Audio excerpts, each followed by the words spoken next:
Happy New Year! Pwede bang tumayo lang tayo lahat? Hallelujah. Praise God. Thank you, Lord. Yung iba sa atin, marami, this is the first time we're seeing each other. So I just want you to go around and then greet somebody. Sabihin mo lang, Happy New Year sa iyo. Yung mga hindi mo nakita last week o nung isang araw, nung Tuesday, ng prayer meeting tayo. Just say Happy New Year. Happy New Year.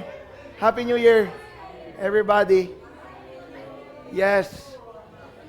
We're happy that you are here. Hallelujah. Praise God. And let's give the Lord the best clap of praise.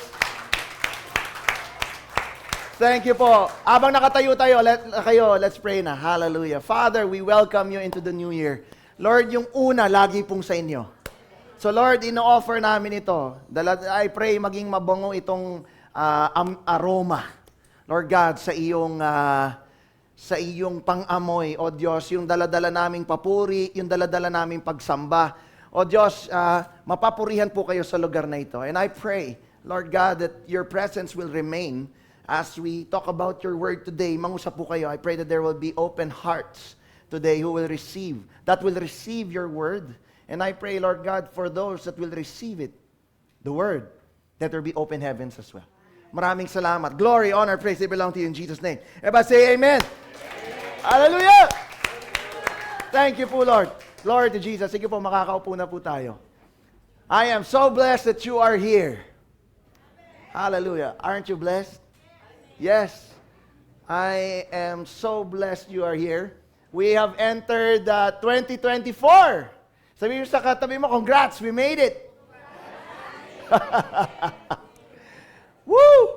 2023, hindi ko alam kung anong istorya ninyo. Yung iba pala, alam ko. Hallelujah. But 2023 is behind us already. Now we've entered 24. And I just feel it in my spirit that there is something big coming our way. Hallelujah. Global economists would say, na actually 2023 was, relatively a better year than 22 sa mga global economies. And 2024 looks okay. And I'm very proud to say na sa Pilipinas, maganda yung outlook ng ating bansa. According yan doon sa ating finance minister. And of course, yung ating Pangulo na si BBM ay pa-forward ang tingin. So, if we look at, when we talk about global economy, ang pinag-uusapan natin dyan, GDP, ang pinag-uusapan natin ay inflation. We are the country, although very slightly, medyo maganda yung ating mga ratings. So you can look this up in Google, you can browse through the news. And on a spiritual level, I actually believe that there's something big that is coming our way. And I'm very excited. Are you excited? Amen. Usually, pag bagong taon, excited yung mga tao. Tama? Kasi laging parang may bagong pag-asa. Pero ito totoo. Whether at the head of the year, end of the year, kung ikaw ay nasa Lord, lagi may pag-asa. Can I hear an amen? Hallelujah. So, January 7 na ngayon. So many has happened in the past 7 days. We are 7 days into the year. Hindi ko alam kung kumusta yung first week ninyo. Noong January 2 may pasok. I was hoping wala. Kaya lang meron. So hirap na hirap akong bumangon. Noong January 2. Parang kalahati ng katawan ko ay nasa kama. Kalahati ay nasa trabaho. Parang ganun yung nangyari. Manananggal lang yung kalahati. Okay. Pero sabi ko, it had to be, we need to get back into the motion. I think itong naging season natin ng yung 25 at saka January 1, for me, versus several years, has been one of the longest na, how should I say, off days na aking naranasan the past years. Of course, galing tayo ng pandemic. Pero I guess siguro dahil Monday yung mga holiday nagfo-fall, so parang nag-e-extend na yung mga tao hanggang Biyernes. Ano? Hallelujah. Praise God. Sayang, hindi pa ako nakabayad ng amilyar last week. Sana, mas maluwag na yon. Ano? Kaysa ngayon. Di bale. Hallelujah. So, I want to start today's message right away. Woo! What I want to do first, dahil this is the first Sunday, I want everybody to put out their Bibles. If you have electronic Bibles or hard copy Bibles, pakilabas. At samahan niyo po ako dito po sa sulat ni Pablo sa Ephesians chapter 5 verses 15 to 16. Kung nandiyan ka na, can I hear an amen? Wala pa, sige. Ephesians 5. Hallelujah. Excited ako. Tatandaan mo to, Rokoko Gal Efiko. So, pagkatapos ng Romans, Corinthians, Ephesians ang susunod. Rokoko Gal Efiko. May Galatians pala. Tapos Ephesians. Ephesians 5, 15 to 16. Nandiyan na kayo? Wala pa? Nandiyan na? Pakibasa, 1, 2, 3, fire.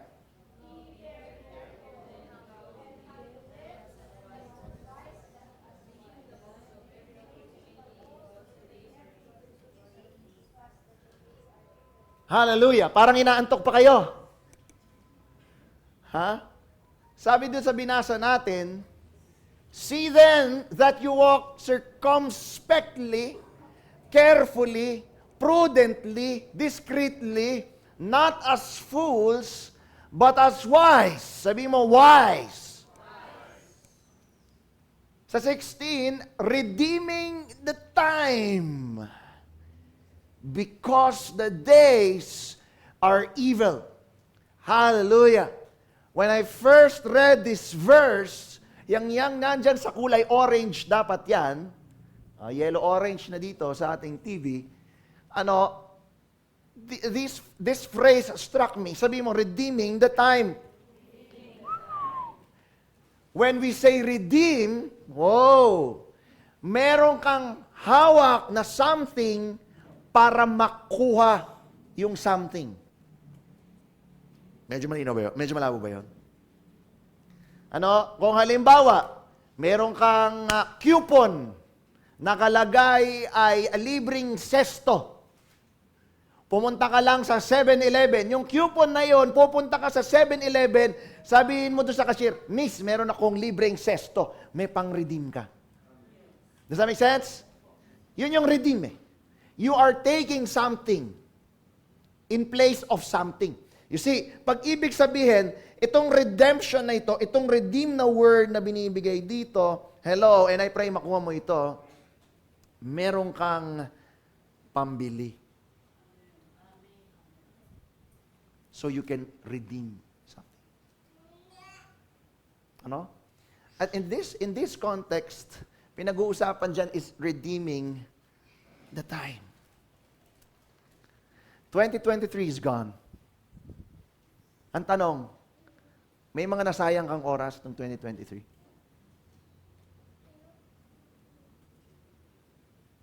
Yung mga oras na pinili mong pumetics.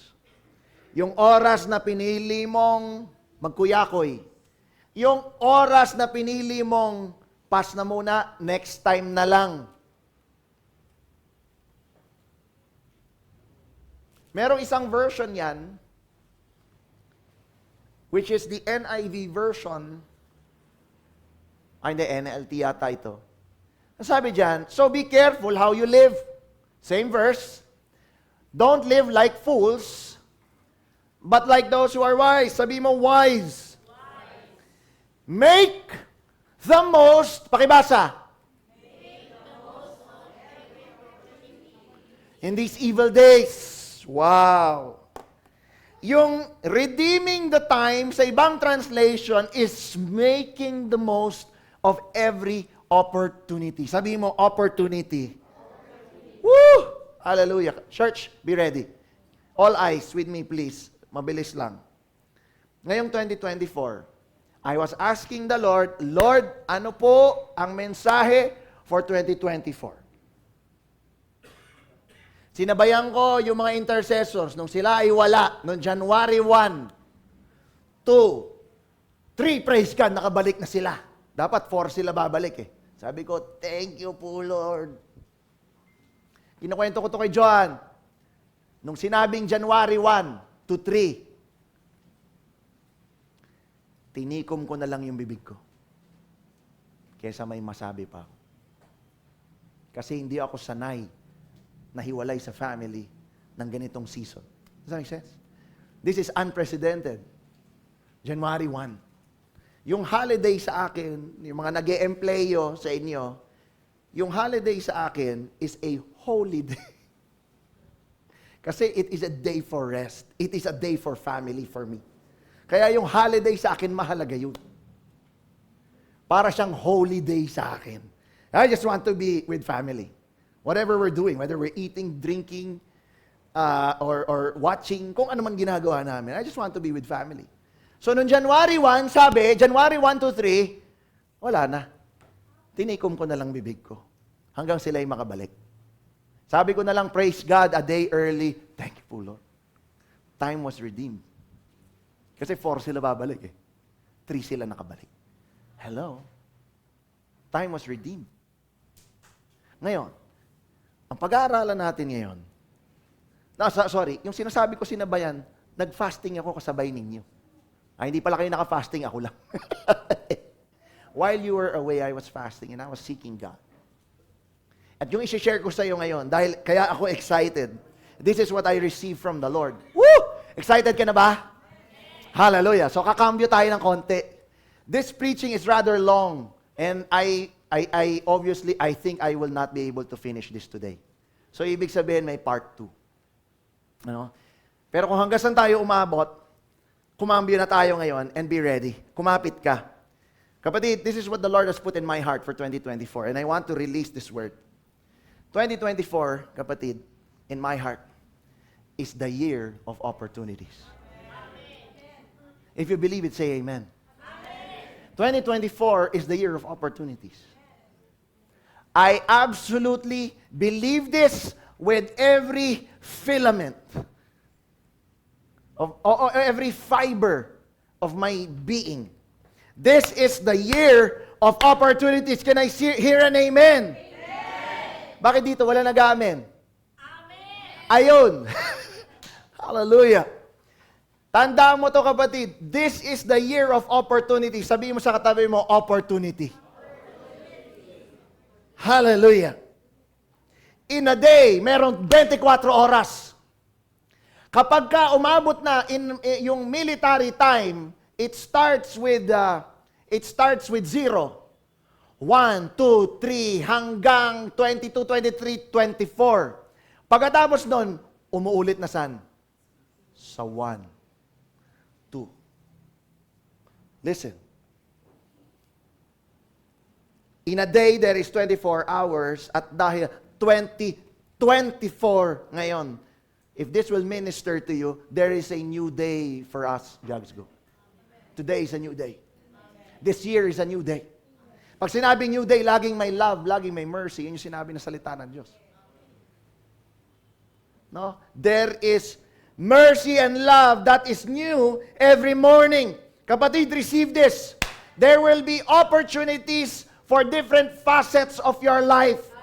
Opportunities for personal development. Hahagis ko yan sa'yo. Opportunities for career advancement. Opportunities for financial growth. Opportunities for love and marriage. This is a year of opportunities. Whatever you are desiring last year that did not happen, today is the year of opportunities. Ano? Today is the year of opportunities. Now, listen. Those who will seize the opportunities will be blessed. Kaya sabi ni Pablo sa Ephesians 5, be wise, do not be a fool. Don't waste time. Does that make sense? Don't waste time. Sabi ng Teacher Cherry natin kanina, hallelujah, praise God. Nakaka-influence sa'yo, mga pinapakinggan mo, mga pinapanood mo, mga kasama mo sa buhay, nakaka-influence sa'yo.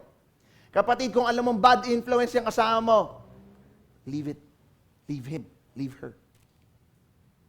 O wala magagawang mabuti yan sa iyo. Hindi siya makakatulong. We must be wise. Hindi wise.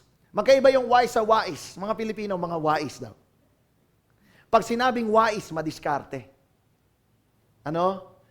Pastor, masama ba maging madiskarte? Hindi naman. Pero what we need, hindi diskarte. What we need is the fear of the Lord. So that we may become wise. Proverbs 3:7. May kahapon, may meeting yung praise and worship team. 3:7. Ano? Sabi diyan, do not be wise in your own eyes. Fear God and shun evil. Very powerful verse. Do not be wise in your own eyes. Huwag ka maging madiskarte. Dahil may kakilala ka, may pera ka, may trabaho ka, may negosyo ka. Dahil nasa taas ka ngayon, dahil malakas ka ngayon. Pero kung anong estado mo, fear the Lord. That's when you become wise. Sa Bible, maraming wise na tao. At ito ngayon, pag sinabing ang wise, may pagkatakot sa Diyos. So, isa doon sa mga wise people in the Bible ang ating dadanan ngayon. So, I would like to invite you to Genesis chapter 6, verses 5 to 7. Pakibasa, 1, 2, 3, fire.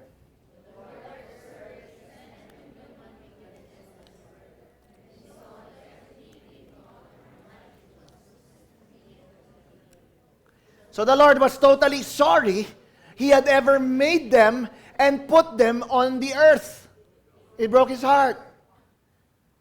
I remember the first time that I read this verse, well, maybe not the first time, pero nung nasa Jugs ko na ako, the first time I read this verse, nung nasa Jugs ko na ako, tinawagan ko si Pastor Wes Pantanilla at ito'y tinanong ko sa kanya, Pastor, bakit si Lord sorry?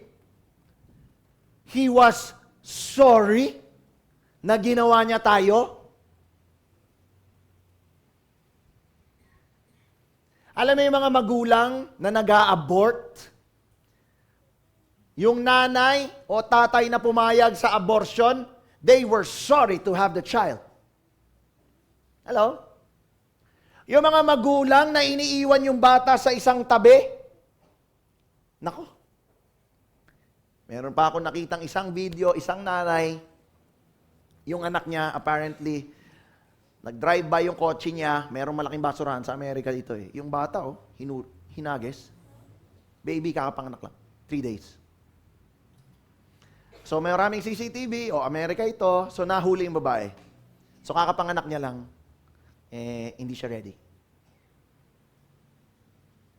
Pero, imbis na iwan sa church, iwan sa isang government agency, sa basurahan iniwan. Tinapon, ha? Parang alam mo yun, may plastic ka ng basura, hinagis. Listen, the Lord was sorry. He had ever made them. Sino yung them? Humans. Why? Because of wickedness on the earth. Wow. Wow. Tignan mo, sabi sa verse 7, and the Lord said, I will wipe this human race I have created from the face of the earth. Yes, and I will destroy every living thing, all the people, the large animals, the small animals that scurry along the ground, and even the birds of the sky. I am sorry I ever made them. Wow! Napatanong ako doon sa pastor ko eh. Pastor, ba't ganun? Di ba alam ni Lord yan? Mangyayari? Di ba alam ni Lord mangyayari yan? Alam niya. And He was sorry. Nagsisi ang Lord. Bakit? Sa mga nakikita niya. Ano nakikita natin ngayon sa paligid? Mga balita. Dahil meron tayong internet, lahat ng tao halos may cellphone, kahit bata. May pera, walang pera, may cellphone. Ang bilis mag-upload ng video. Tama? So kung ano-ano ang mga nakikita nating video dahil sa social media, masama ba yung pastor? Hindi naman. Nagiging aware tayo. Pero yun, nagiging aware tayo sa wickedness ng mundo. Hello? Meron ako nakita. Isang pulis along EDSA. Sa EDSA, sa mga dumadaan ng EDSA, may bus lane. Yung bus lane na yun, may harang. Tama? O yun, merong bus. Syempre, yung mga bus, usually, mabilis yun doon eh. Yung pulis, gusto doon sa bus lane. Di isiniksik niya yung sarili niya, dumating yung bus, inilagan siya. Kaya lang, wala namang pupuntahan yung bus eh. Ang kitid lang ng bus lane eh. Ayun, di sumalpok silang dalawa, 5 tao injured. Dahil doon sa pulis. Meron tayong kasama dito, pulis. Ayun, t-shirt niya nakalagay, pulis.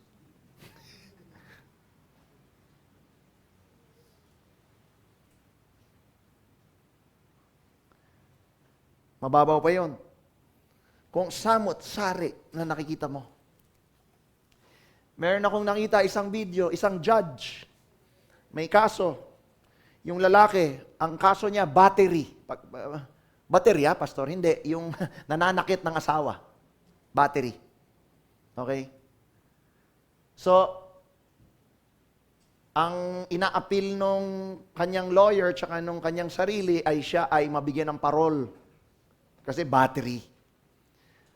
Ang sabi ng judge, hindi maaari kasi ilang beses na to eh. So, hindi na to pwede bigyan ng parol. Okay. Nung una, nagpapaliwanag pa yung suspect. Hanggang nung hinatulan na talaga siya ng hindi. Alam mo ginawa niya? Tumalon. Ginanon yung judge, pinagsusuntok. Talagang battery. So, huling-huli na talaga siya sa akto ng kanyang kasalanan eh. Proven talaga eh, without any doubt. It was caught on camera because of the era, the season that we are in. So sinabi doon sa verse 5, the Lord observed the extent of human wickedness on the earth. Kaya alam mo, malapit na talaga bumalik si Lord eh. Kung ipa-fast forward ko tong kwento na to ng Genesis, sabi ng Lord dyan, hindi ko nagugunawin yung mundo sa pamamagitan ng baha.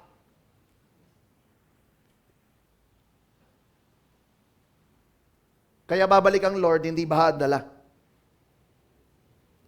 During this time, Genesis, this was a crazy time in the human race. Crazy. Crazy time. In fact, yung title ng chapter na yan is Wickedness in the World. Sa ibang translation, yung title niyan, A World Gone Wrong. Wow! Yan ang itinitle ng Diyos dyan.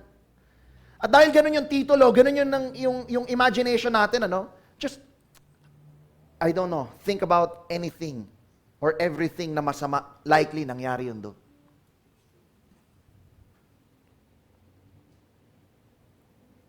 And while I was reading the Word of God, sabi ko, I cannot help imagine, ano kaya mas malala, noon o ngayon? What do you think? Noon o ngayon?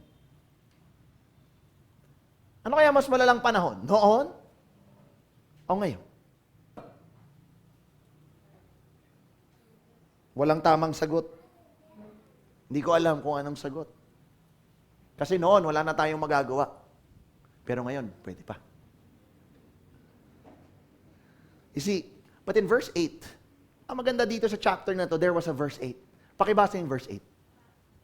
But Noah found favor with the Lord. Hallelujah. In a time where wickedness was a thing, was prevalent, there was a verse 8. Noah was there. Sabi mo, Noah. Hallelujah. How did Noah find favor with the Lord? How? Verse 9. This is the account of Noah and his family. How Noah was a righteous man. The only blameless person living on earth at the time. Wow! Ang totoo, marami ng tao nito. Hindi lang kagaya natin na 7 billion tayo ngayon sa buong mundo. Pero marami na sila. Madami na. Ano? And he walked in close fellowship with God. Dalawa lang, yung naalala ko sa Biblia, na nababasa ko tong words na ito. Walking with God. Yung isa si Enoch. Ngayon, itong si Noah, sila Enoch, lahat sila, ang totoo niyan, galing na sila lahat kay Cain. Because if you remember, pinatay ni Cain yung kanyang kapatid. Tama? So, nag-iisang lalaki lang yun. Ngayon, yung linya na yan, kahit si Noah, galing yan lahat kay Cain. But now, listen. He was the only blameless man on earth. He was the only righteous man on earth at the time. Sa ibang translation, and I love this, yung righteous ay just. Yung blameless ay perfect. Wow. Hallelujah. Pag sinabing perfect, mature. Hello? Naalala niyo yung pinag-aaralan natin yung maturity ng ating anniversary? Ano? We were talking about maturity. Maturity sa ibang translation ay perfection. So pag sinabing perfect in his generation, wow! Sa buong lipi niya, siya yung perfect. Siya yung mature. Hallelujah. Hindi siya yung pinakamatanda, yet he was mature. Maraming matanda, pero immature. Hello?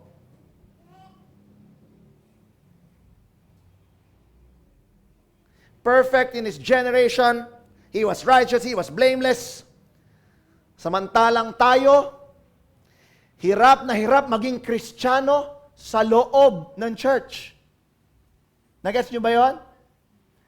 Nahihirapan tayong maging Kristiyano sa loob ng church. Bigyan kita ng example. Pag worship, medyo matagal. Nakatayo tayo, tama? Yung iba gusto na umupo. Pag preaching, medyo matagal. Nakaupo tayo. Yung iba gusto nang tumayo. Pag worship, gusto mo umupo. Pag preaching, gusto mo na tumayo. Ano ba talaga pinunta mo rito? Hello? Hallelujah. Pag may gawain, hindi ka pwede. Dahil puyat ka, may trabaho ka, may gagawin ka. Hello? Pero makikita ko post mo sa IG, sa stories mo, nakangiti ka pa. Kapatid, pag wala ka dito ng gawain, ayoko makita ka nakapost na nakangiti. Baka mag-unfriend na yung mga tao sa okay lang i-unfriend nyo ako, basta mag-subscribe lang ngayon. Ay, shameless plug. Shameless plug. Hindi. Okay? Kapatid, nahihirapan tayo maging Kristiyano sa loob ng church. Paano pa kaya sa labas? Hello? Noah lived in a very chaotic world. Very chaotic world. So wag na tayong magpagalingan. Mas malupit ba sila noon o mas malupit tayo ngayon? Wag na tayong magpagalingan. Today, we are also living in a wicked world. Ano? Bakit? For the people. By the people. Ano pa ba yun? Ano nga ba yun? With the people, for the people, and by the people. Democracy. Pinag-aaralan natin yan kanina. Ayaw ng Lord ng democracy. Alam mo ba yun? Ang gusto ng Lord, monarchy. Siya lang nasusunod. Kaya lang gusto natin, sariling will natin. Kaya kung ano-anong batas gusto natin mapasa eh. Kasi may sarili tayong gusto. Na hindi naman pala kalooban ng Diyos. Wow. Alam mo, sa sobrang chaotic nitong mundo na ito, even in the New Testament, si Jesus, he referenced Noah in Luke 26. Luke 17, verse 26 and 27. Just as it was in the days of Noah, sabi ng Lord, Jesus, so also will it be in the days of the Son of Man. People were eating, drinking. Parang yun lang yung ginawa din natin the past 3 weeks, ano? Past 4 weeks. Meron ba rito nagsisisi ka na sa ginawa mo? Kung ano-ano na iniinom mo ngayon? Dahil medyo naparami ng kain, naparami ng subo. Ano? Sinimulan ko yung season na ito nung November pa lang. November pa lang, nagmi-meet na ako ng customer, lunch, dinner, partners, lunch, dinner. November pa lang. Hanggang nung Biyernes, meron pa kami. Mahigit 1 buwan na, mahigit 2 buwan na, meron pa. Sabi ko pa naman, January, babalik Alindog program na ako. Tatry natin yan. Tatry natin. Hallelujah. Praise God. Sabi dyan, marrying and being given in marriage up to the day of Noah entered the ark. Hanggang pumasok si Noah at yung kanyang pamilya sa arko. Yun ang mga ginawa ng tao. Ano nangyari? Then the flood came and destroyed them all. Wow. Ulit, Genesis 6:6. The Lord regretted that He had made human beings on the earth, and His heart was deeply troubled. Sabi ng salita ng Diyos. So during this time, the Lord had to make a difficult decision. The Lord had to make a judgment call. The Lord had to make a tough call. And what was that call? He had to push the reset button. Nung time na ito. Now, kanya nagkaroon ng baha. Kaya inubos lahat ng tao. Except doon sa pamilya ni Noah. Now, the title of the message today, because this is a new day, yung picture na yan, galing yan doon sa intercessors na balikatan, sa may Tanay. That is in, saan nga ba ito? Treasure Mountain. That is actually the break of dawn, yung shot na yan. So, anong nangyari, kung imaginein mo, yung pwesto namin, mas mataas kami sa ulap. Yung kulay white na yon, ulap. At yung liwanag na kulay orange sa bandang kanan ng photo, yan yung araw, haring araw lumalabas. This is the break of dawn. The title of our message today is Seizing Opportunities. If you recall, I mentioned to you, 2024 is the year of opportunities. Whether you believe it or not, it is the year of opportunities. Because there has been a reset of time. And whatever time that you lost in 2023, you can redeem it if you are wise. And that's why, because there are opportunities, we should not stop on opportunities. Yung siyempre masaya tayo, woohoo! May opportunity! But you need to grab them. You need to seize the opportunities. Hindi pwedeng tingnan mo lang yung opportunity, bakit aalis yun? Pag yung opportunity dumating sa'yo, hindi mo ginrab, aalis yun. Hello? And you can't, hindi mo mahabol. Kinukwento ni Pastor Robert dati. Si opportunity, walang muka, kasi yung buhok nakaganon. Sa dako. Sa dako pa roon. Ganon. Tapos meron yung pakpak na maliit sa paa. Madulas yung katawan. It's either you're gonna grab the opportunity or aalis siya, kaya siya may pakpak. Tapos dahil madulas yung katawan niya, di mo siya mahawakan. Di mo na siya mahuli ulit. It's going to be gone. And that's why I entitled the message to be seizing opportunities. Sa mga nangangarap sa inyo, and I hope you still dream. Dream big, dream bigger. And seize the opportunity this year. Can I hear an amen? Pumunta tayo sa Genesis 6:13 to 15. So God said to Noah, I have decided to destroy all living creatures, for they have filled the earth with violence. Yes, I will wipe them all out along with the earth. Wow, this was the reset. Ito yung memo ng Lord na ibinigay sa nag-iisang blameless, sa nag-iisang upright, sa nag-iisang mature in his entire generation na si Noah. This will happen. 14, ito sabi ng Lord. Nakalagay doon sa memo niya, ubusin ko lahat. Okay, ito gawin mo. Build a large boat from cypress wood and waterproof it with tar, inside and out. Then construct decks and stalls throughout its interior. Make the boat 450 feet long, 75 feet wide, and 45 feet high. Hallelujah. Mamaya may illustration ako para makita nyo kung ano itsura niyan. No, kung magkaroon tayo ng sense of size. Ano? Hallelujah. Sabi rito, in verse 16, leave an 18-inch opening below the roof all the way around the boat. Put the door on the side and build 3 decks, 3 palapag, 3 floor inside the boat, lower, middle, and upper. Yan.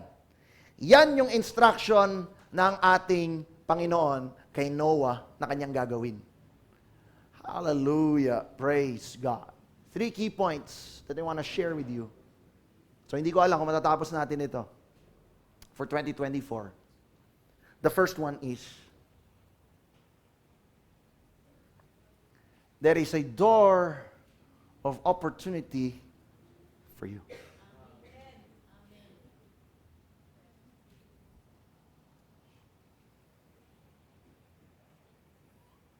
I pray that you will receive this in your spirit and will believe this. Because there is a door of opportunity for you. May pinto na nag-aantay sa iyo. Hallelujah. In 2011, konting sidetrack. In 2011, may grupo ng mga tao na nag-decide sila gumawa ng replica ng Ark ni Noah. At ito is the actual photo of how that Ark looks like. So, they wanted to be as close to the Bible as possible. Although, pag binasa natin yung Genesis 6, technically, yun lang naman yung yun lang yung information na meron. Cypress wood, 3 palapag, yung haba, lapad at taas, yun yung binigay. Ganito, yung dami ng pinto at saka bintana. Hallelujah. Ano, ang tawag diyan, this is actually a museum. Ang pangalan niyan is the Ark Encounter. Makikita mo yan sa Kentucky, US. Ano, the ticket is about $100 kung gusto mo ng full experience dito. Ano, so ibig sabihin 5,000 pesos. Ano, gusto ko mapuntahan ito. Pwede ka tumingin yan sa YouTube, yung mga nakapunta na. So nagvo-vlog na yung iba para makita mo na kung ano yung itsura. So, well, this is a glimpse, one photo of how it looks like inside. 3 palapag yan, supposedly. Merong isa pa sa baba. Ano, at yung liwanag doon sa gitna, yun yung mga bintanang sinabi. Doon sa Biblia. Hallelujah. Praise God. Now, this feature, itong museum na ito, because kinuha niya yung actual size, gusto kong bigyan kita ng perspective, ano yung size na yan. Ito yung US Enterprise, which is 1,100 feet long. Yung Titanic, which is 882 feet long. And then ito yung Ark, which is about 500 feet long. So, ganun siya kalaki. And I can imagine kung bakit siya ganun kalaki. Kasi yung mga hayop na sinabi ng Lord na ipasok doon. may mga malalaki talagang mga hayop. At sa dami ng hayop, wow, hallelujah. Kailangan talaga ng malaking lalagyan o vessel. Now, balik tayo sa pinag-aaralan natin. Kung babalikan natin yung verse na binasa natin kanina, dito sa Genesis, sabi diyan, put the door on the side. Kapatid, sa laki ng arko na to, isa lang yung pinto. At kung nasa niyang rampa na yan, yun lang yung pinto. It was the only way in and the only way out. There was no other exit. Walang fire exit, walang emergency exit. The entrance and the exit, they are the same. Now, sabi ni Jesus sa John 14, verse 2, there is more than enough room in my Father's home, parang yung arko, lahat ng hayop ay merong kwarto. At sabi dito sa verse 6, I am the way, the truth, and the life. No one can come to the Father except through me. Jesus is the only door to the Father. No one else. Walang santo, walang dami ng itlog na kandila ang pwede mong ialay. Kasi si Lord lang yun. Walang amount ng sayaw para ikaw ay mabuntis. There's no other door. Jesus is the only door. He is the only door. Sabi niya sa John 10 verse 9, I am the door. If anyone enters by me, he will be saved. Hallelujah. And that is why there is no other name that we call but the name of Jesus. And every time our banners here are being waved, I don't know how you feel, but how I feel very blessed. Whenever I see the name of our Lord being waved, hindi siya part of the program or part of the show, but the banner is being waved to honor our King. Hallelujah. Ang sabi diyan, if anyone enters by me, he will be saved and will go in and out and find pasture. Hallelujah. Nawawala yung ating Pastor Brian at saka Pastor Ella ngayon. Ano? Nagsabi ba sila? Hindi ko alam kung nasan sila. Okay, sige. Ano? So wala sila dito ngayon. But I want you to read this. 1, 2, 3, fire. Yung kulay orange. Hallelujah. I find this very interesting. I have read this verse many times in my life. But this time, it struck me quite differently. Kasi ang sinabi ni Jesus, siya daw yung pinto, kung sino pumasok sa kanya, mayroong salvation. At yung papasok sa kanya ay papasok at lalabas at makakahanap ng pastulan o pasture. I found it strange because ang expectation ni Biboy, pag pumasok ka sa kanya, nandun yung pasture. Pero ang sinabi ng verse, you go in and out and find pasture. Hello? Now do you see it? Do you see it? I find it strange. Ang akala ko all the while, may pasture pag nandun ka sa loob. Pero sinabi dyan, when you go in and out and find pasture. What sense does that give you? Dito sa verse na ito. I want to share with you yung insight that I've received. Jesus is the door, and that door is the door of faith. Jesus is the door, and Jesus is the door of faith. Hello? You cannot come to the Father except through Jesus. You cannot please the Lord without faith. Sabi ng salita ng Diyos. Kahit nag-church, kahit nagbibigay, you cannot please God without faith.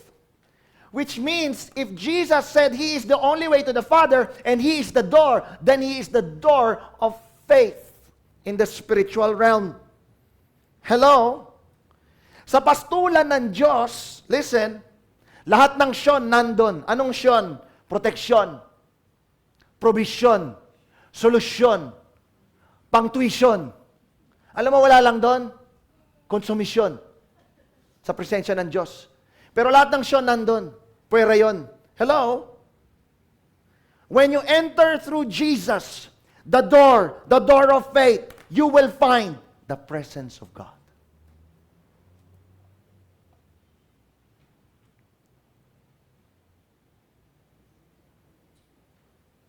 May kulang ba? Sa pamilya? Nagkulang ba? May pagkukulang? Go to the presence of God. May pangangailangan ba? Anong klase pangangailangan? Physical, spiritual, tangible, intangible? Go to the presence of God. Ito totoo. Maraming tao, maging mga Kristiyano, hinuhuli ang Lord.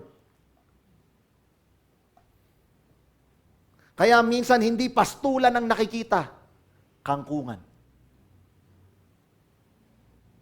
Inuuna ang diskarte, inuuna ang kilala, inuuna yung kaban na naka-imbak sa bangko. Dapat maunawaan mo to. Kailangan muna nating pumasok sa pinto na si Jesus. Kailangan, para makapasok, kailangan may faith. It is a choice if you want to enter or not. Sabi mo, it's a choice.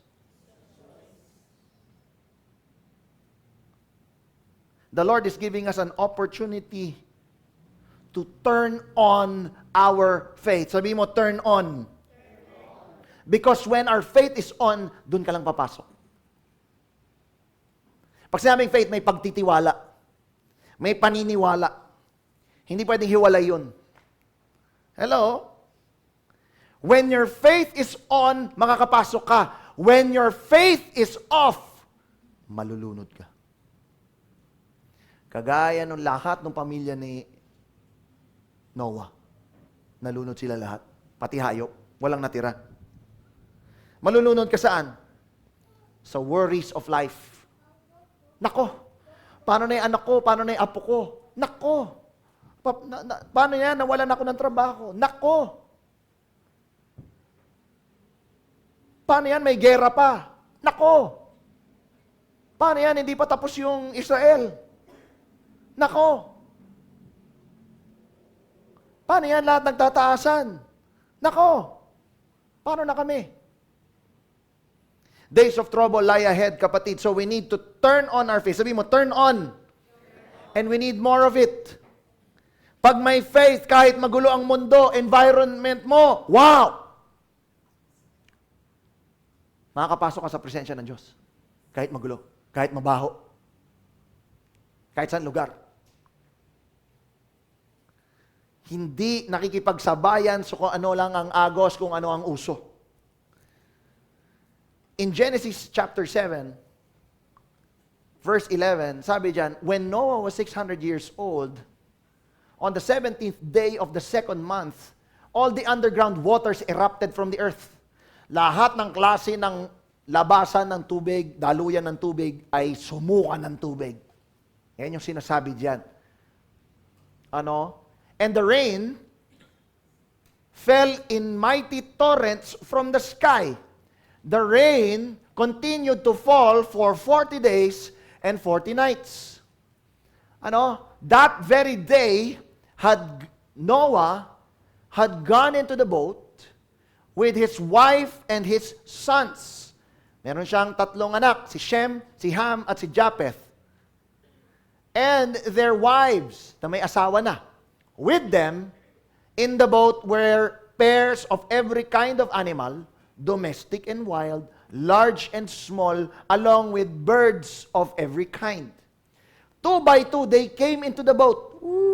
Kaya may rampa. Ano? Representing every living thing that breathes. A male and a female, walang in between. Ano? Meron akong kasama ng isang araw, sabi niya yung aso niya bakla daw. Sabi ko, baklang aso? Malupit yun ah. Actually, ngayon lang ako nakarinig ng bingi na pusa, yung pusa ni Reyna. Si Cotton, bingi daw yun. So, wow. Tapos, nakakilala ako ng isang aso. Sino yung aso na yung Pipe? Hindi tumatahol. Sino yun? Who was that? Oo. Yung sa tsahin ko. Yun naman, Pipe. Sabi ko, ibang kasama sa haring aso na yung mga namimit ko ah. Hallelujah. Ano? Yung pinaka-latest, bakla. Wow! Pero alam mo sa Biblia, pati hayop walang bakla. Male, female lang eh. A male and female of each kind entered just as God had commanded Noah.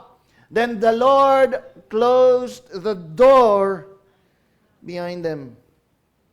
Listen, there are doors that you need to close. Dahil bagong taon na. Bad habits. Bad culture. Wrong relationships. Negative thoughts. Pati self-pity. Wala naman yan. Pinamalungkot yung self-pity, yung wala naman akong pinag-aralan. Wala naman akong pera. Asawa lang ako. Wala akong alam. That's self-pity. Wala mo yan.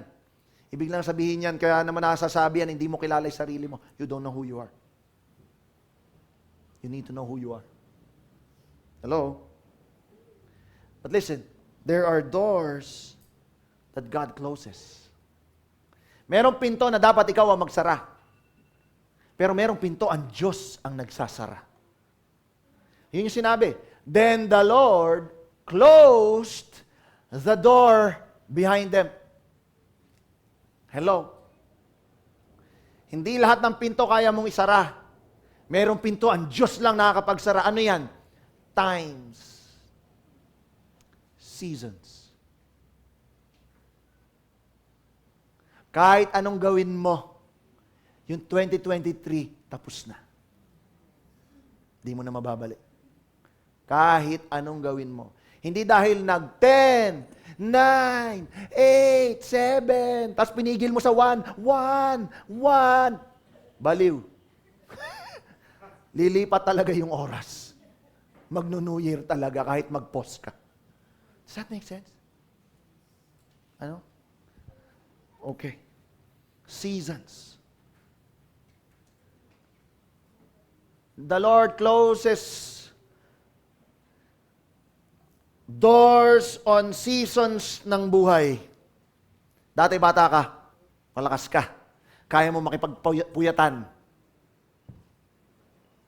Ngayon, kinakaya mo na lang.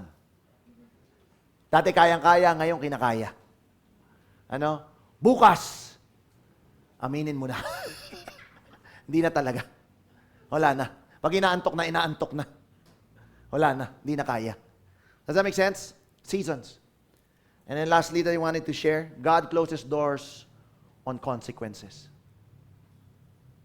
The Israelites walked sa disyerto for 40 long years. But that door was closed on the 40th. Does that make sense? Ano? Even consequence. Tandaan mo ito, yung consequence, laging positive tsaka negative. Anything you do may consequence. Nagtanim ka, aani ka. That's a consequence. Pag di ka nagtanim, di ka aani. That's also a consequence. So yung consequence is not a negative word. Ano? It is a term. Na kung ano yung ginawa mo, may resulta. Hallelujah. Kapag ikaw ay pumapasok doon sa pinto ni Jesus with faith, doon sa kanyang presensya, may pintong nakabukas sa buhay mo na hindi dapat, isasarayan ng Lord. Hallelujah. Ano?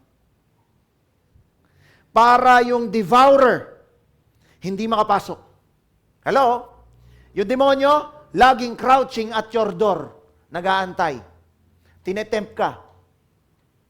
Tapos tinitingnan kung saan ka mahuhulog. Hello? Sinasara ng Lord yung mga pinto na yon para hindi makapasok yung demonyo. Ito yung mga pinto na hindi mo kayang isara, mag-isa. Galit. Puot. Very hard. Hindi mo kaya. Hindi kaya. Alam mo, maraming tao, nagsusubside lang yung galit. Pero makita lang yung picture, mabanggit lang yung pangalan, kumukulo na ulit yung dugo. Naunawa nyo? Galit at puot, mahirap. Unforgiveness. Hindi mo kaya. Kailangan isara yan ng Lord. Takot, pangamba, uncertainties. Hindi mo kaya yan. Kasi external factor yan. Pero kaya yan isara ng Lord. Inggit. Hindi mo kaya tanggalin yan. Pero kaya yan isara ng Lord.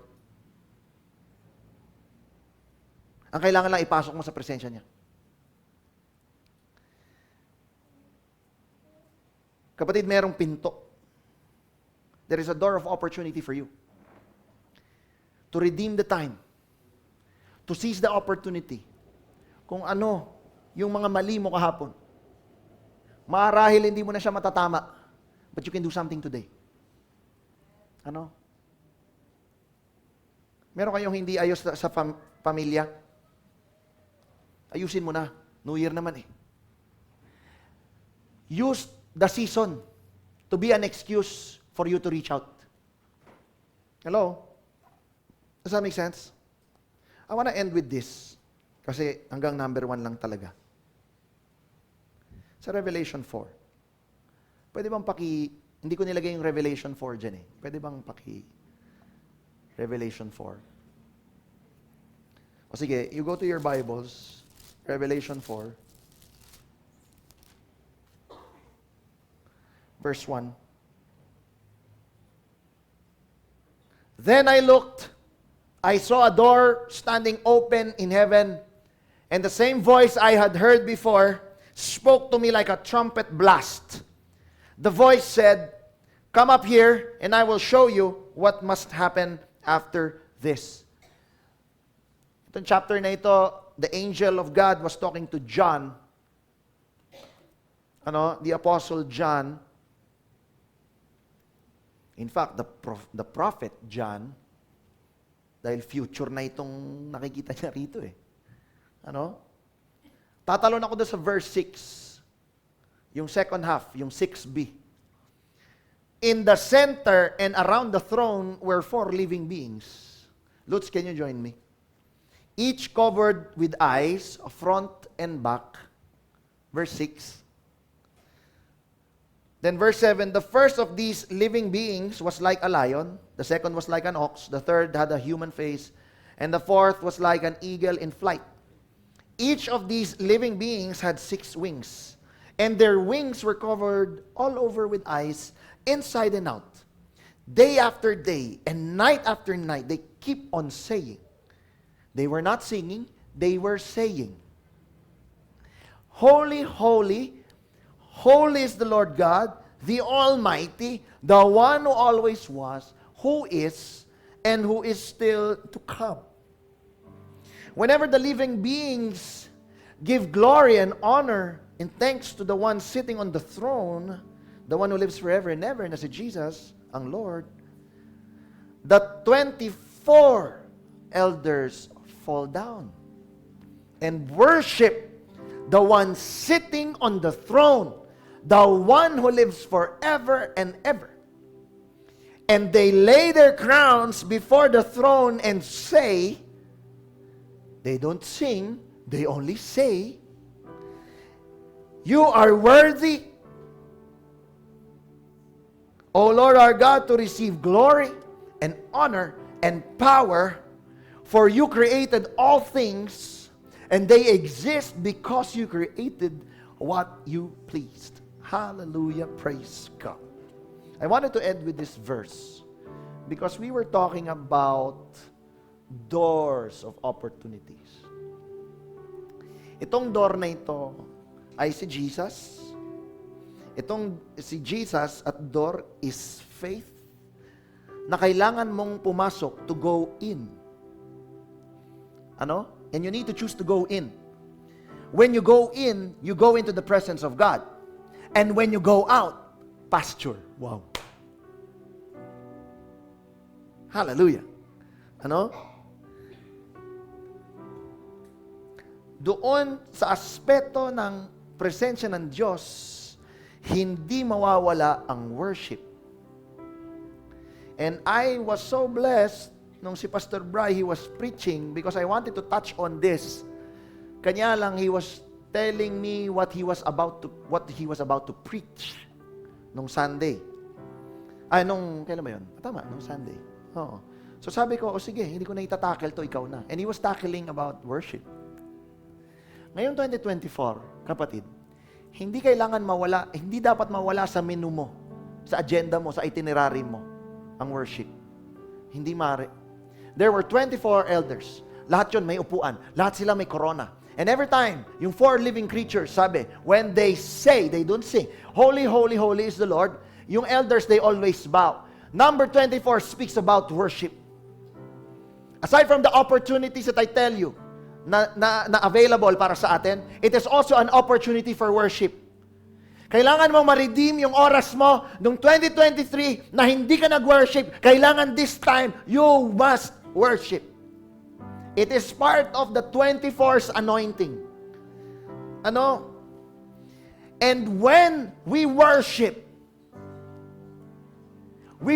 in faith. Kaya pag nag-worship ka na may faith, nakakapasok kaya na-enjoy mo yung presensya ng Diyos. Yung ibang tao, walang faith. Kasi nag-aantay ng nararamdaman. Nag-aantay ng umiiyak. Yung ibang tao hindi nag-worship, kumakanta lang. Kaya wala kang maranasan. Walang nangyayari. But when you have faith and you enter the presence of God, wow, you enjoy the presence of God. At paglabas mo, kasi nung pumasok ka, may problema ka eh.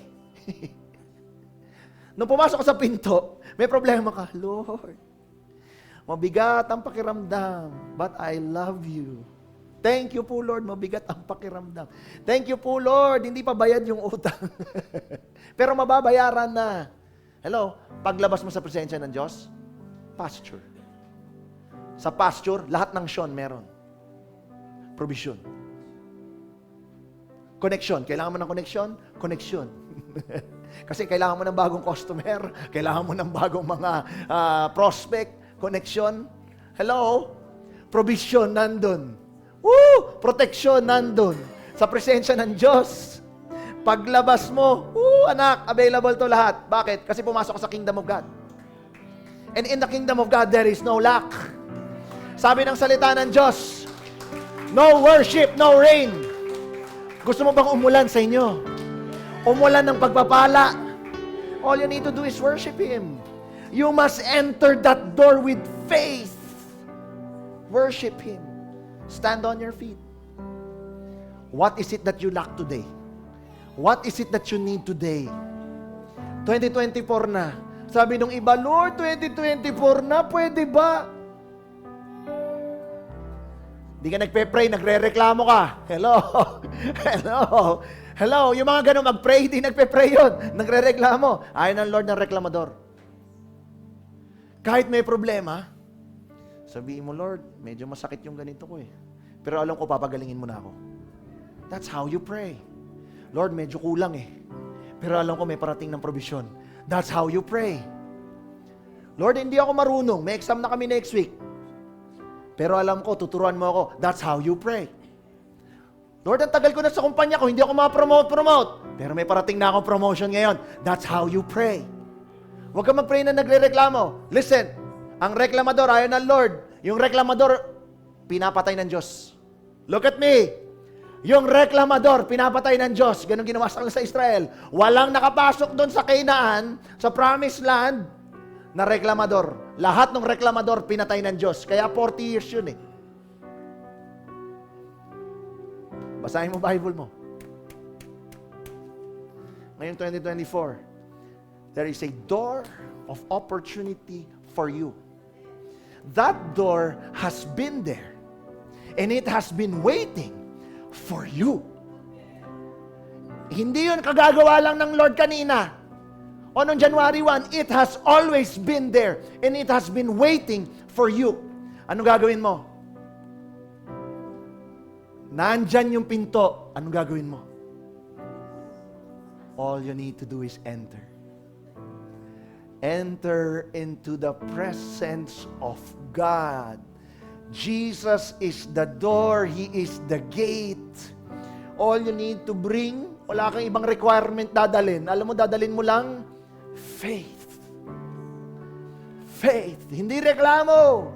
Hindi pasaring. Faith. Right now, I'm presenting to you your door that is in front of you. Close your eyes. You have been praying for something. You've been asking for something.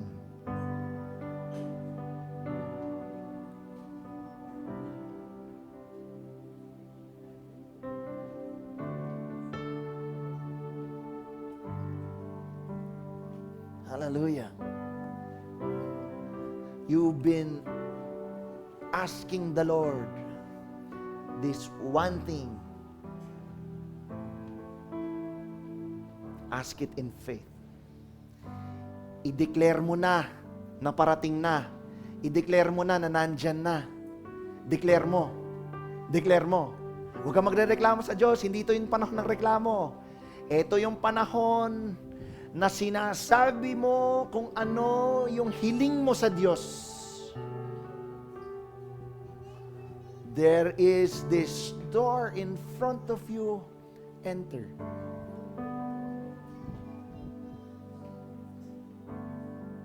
Nahingi mo na?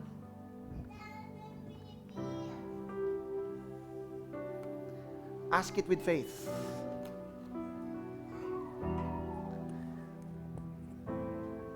Yung iba, simple lang hinihingi mo.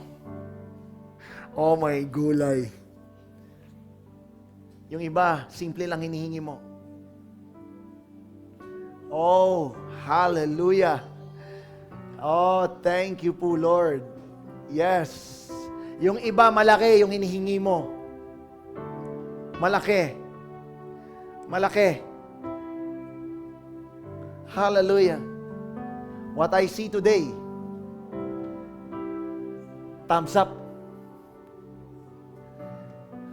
Merong humihingi sa'yo ngayon, may humihingi dito. Thumbs up, binipakita sa akin ng Lord ngayon. Thumbs up. Approve. Approve. Approve.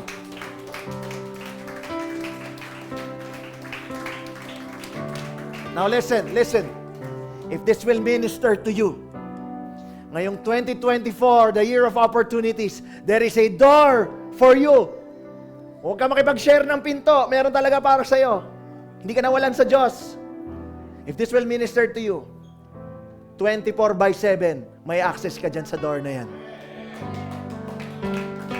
You have access to that personalized door. The door that is only for you, no one else. For you. Lift your hands. Father, Lord, I thank you. Panginoon, because we believe, Lord God, pinlano mo to lahat. All the frustrations na aming naranasan will be relieved. Panginoon, because you are a God who answers. And on this head of the year, at this time, in this new day, Panginoon, ng aming buhay, we put our absolute belief and trust sa iyo. Salamat po sa pinto ng opportunity, Lord God, gamin pong igagrab. Sige, yakapin mo. I-grab mo yung opportunity na yan na para sa'yo. Tanggapin mo. Tanggapin mo. Oh, Lord, thank you. There's nothing else to say. There's nothing else to say, church. Just say thank you. Hallelujah. Just say thank you. Just say thank you to God. Receive His seal of approval. It will be done when we ask it in the name of the door, Jesus Christ, the Son of the living God, who died, was buried, and rose again, and now seated at the right hand of the Father. If you believe it, say amen. Hallelujah. Hallelujah. Thank you po, Lord. Thank you po, Lord. Thank you po, Lord. Woo! How does it feel? How does it feel? How does it feel?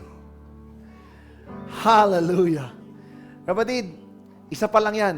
Meron pang dalawa. Huwag kang mawawala. Sa susunod, itutuloy natin itong kwento na to. Hindi kaya ng isang oras. But I'm so excited for 2024. And I'm excited to be journeying it together with you. Hallelujah.